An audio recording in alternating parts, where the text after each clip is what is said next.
If you want to hear an exciting update for my Pan That palette, then stick around.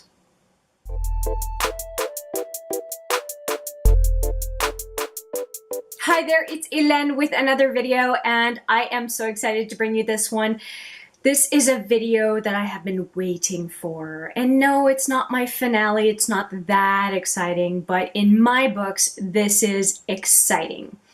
I have managed a weight change on my palette, and I've also managed to make a significant difference in pan.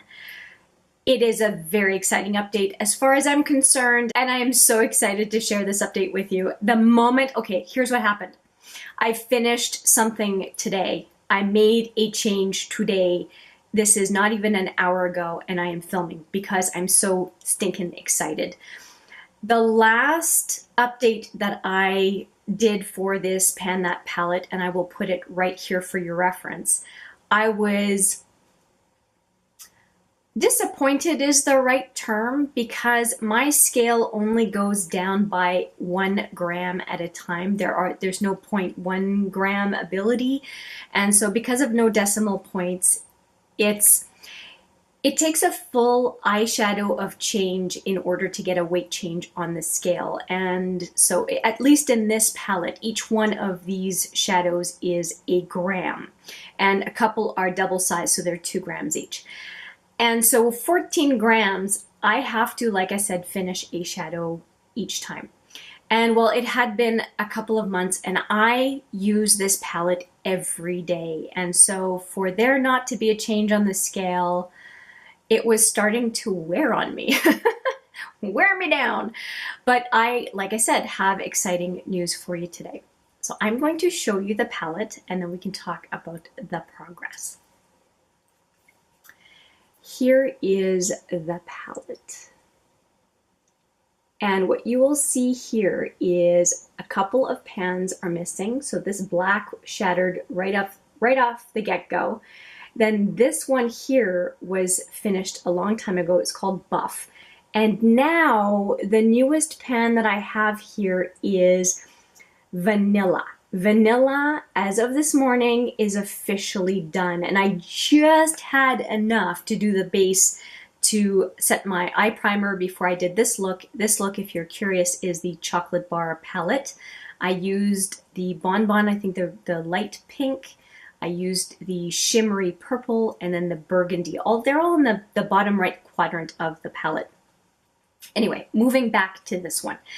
So I have been concentrating on a number of shadows. This one, obviously, that's well known because it's finished. But I also said in the last update that I would be focusing on these warmer tones right here. And I really have.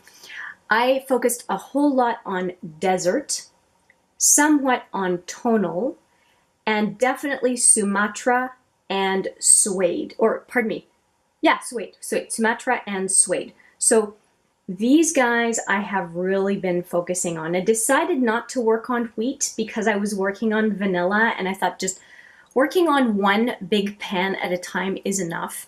And I definitely did some digging into these, and hopefully the progress pictures will show you the difference in the depth of the pan, because I illuminate sideways on the palette so that you can better see the relief. You can better see the dips because of the shadows it creates. So I'm hoping that gives you a really good idea. By the way, this is the timestamp for going to see the pictures later on in the video so that you don't have to listen to me yap if you don't want to.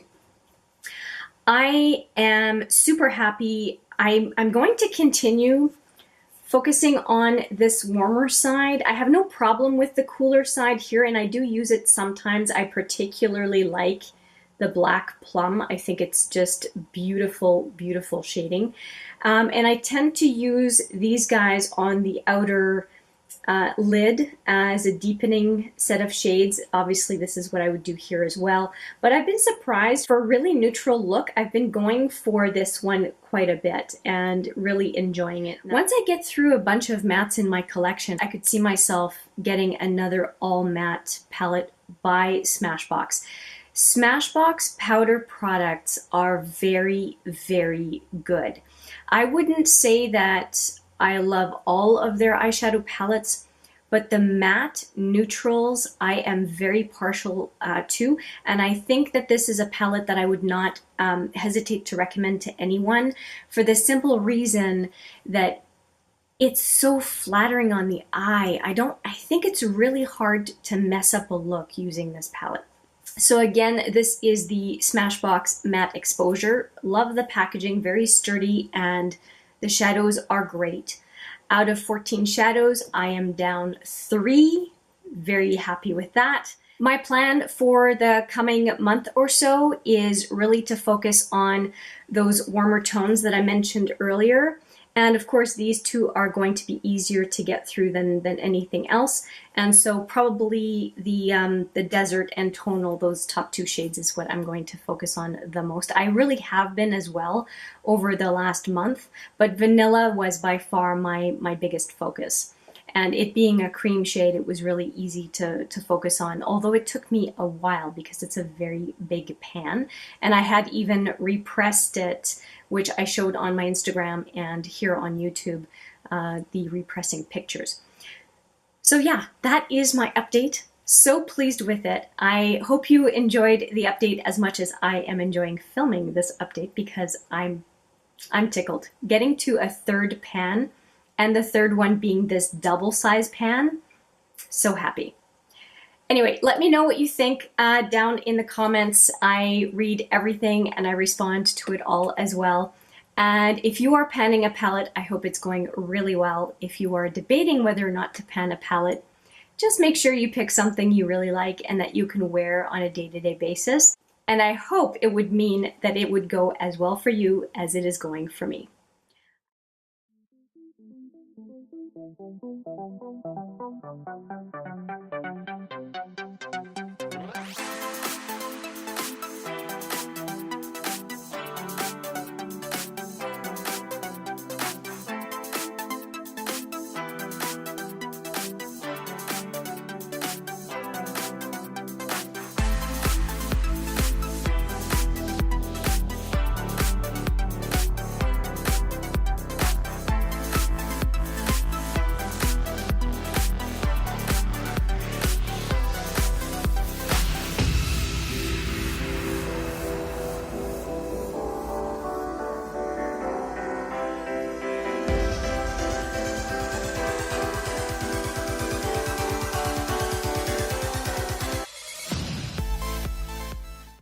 So thank you for watching.